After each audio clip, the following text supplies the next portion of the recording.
Selamat pagi, senang bisa berjumpa kembali bersama dengan saudara sekalian di dalam renungan pagi kali ini.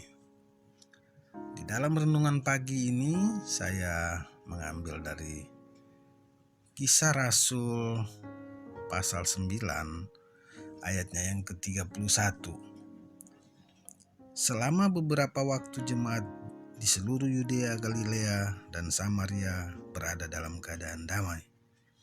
Jemaat itu dibangun dan hidup dalam takut akan Tuhan. Jumlahnya makin bertambah besar oleh pertolongan dan penghiburan Roh Kudus. Perenungan kita pada kali ini adalah penghiburan Roh Kudus. Roh Kudus di berbagai tempat di dalam Alkitab dikatakan sebagai penghibur. Pernahkah kita bertanya-tanya, tepatnya bagaimana sih Roh Kudus itu menghibur kita? Nah, pada pagi hari ini kita bersama-sama renungkan bagaimana Roh Kudus itu berfungsi sebagai penghibur bagi kita. Yang pertama, Roh Kudus menghibur kita dengan mengingatkan kita tentang Yesus Kristus dan semua yang telah Dia lakukan bagi kita di kayu salib. Dengan mengingatkan kita tentang siapa kita di dalam Kristus. Haleluya. Jadi pertama, bagaimana Roh Kudus menghibur kita adalah dengan mengingatkan kita siapa kita di dalam Kristus oleh karena perbuatan Yesus di kayu salib. Yang kedua, Dia menghibur kita dengan kebenaran.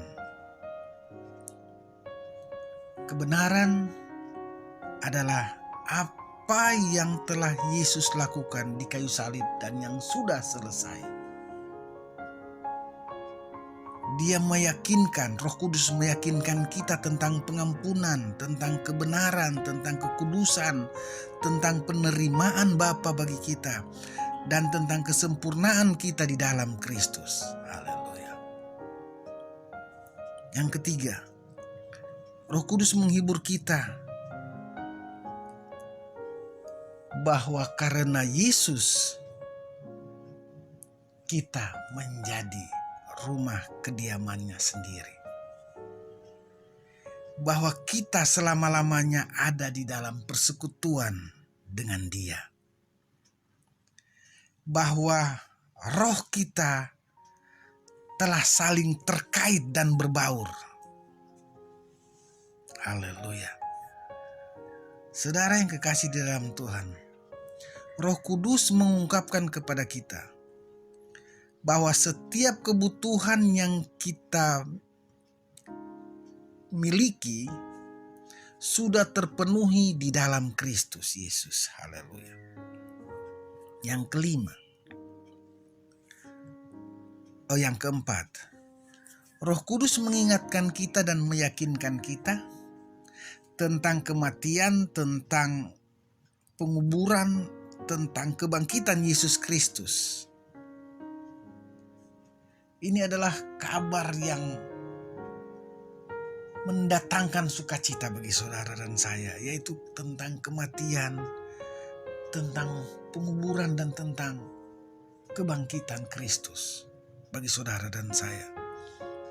Selanjutnya, Roh Kudus mengingatkan kita bahwa kasih karunia itu senantiasa berlimpah-limpah tersedia bagi kita. Kebaikannya yang tidak masuk akal itu loh, yang tidak terduga, diberikan sebagai hadiah yang cuma-cuma untuk kita terima. Dan sekarang saudara yang kekasih di dalam Tuhan, mendengar berita-berita yang telah disampaikan tadi, bukankah berita-berita itu semua, kabar-kabar itu semua, itu merupakan penghiburan bagi saudara dan saya? Haleluya. Saudara yang kekasih di dalam Tuhan, Roh Kudus memberitahu kepada kita, mengingatkan kepada kita, menyatakan kepada kita Yesus Kristus itu sendiri. Dan tidak ada kabar yang lebih baik, tidak ada kabar yang lebih mendatangkan sukacita yang dapat menghibur saudara dan saya selain kabar tentang Yesus Kristus yang mati dan bangkit di kayu salib. Dan dia berkata, sudah selesai. Terimalah penghiburan dari Roh Kudus, menjadikan saudara dan saya menjadi kuat hari lepas hari. Amin. Mari kita berdoa. Terima kasih Roh Kudus, Engkau adalah penghibur bagi kami. Engkau menghibur kami dengan berita sukacita, dengan kabar baik tentang Yesus Kristus dan semua perbuatannya yang sudah selesai sempurna di kayu salib bagi kami. Hari ini kami menerima Engkau. Kami ada bersama-sama dengan Engkau, di dalam Engkau dan Engkau di dalam kami. Kami mengucap syukur, Engkaulah penghiburan kami satu-satunya. Kami mengucap syukur di dalam nama Yesus. Amin.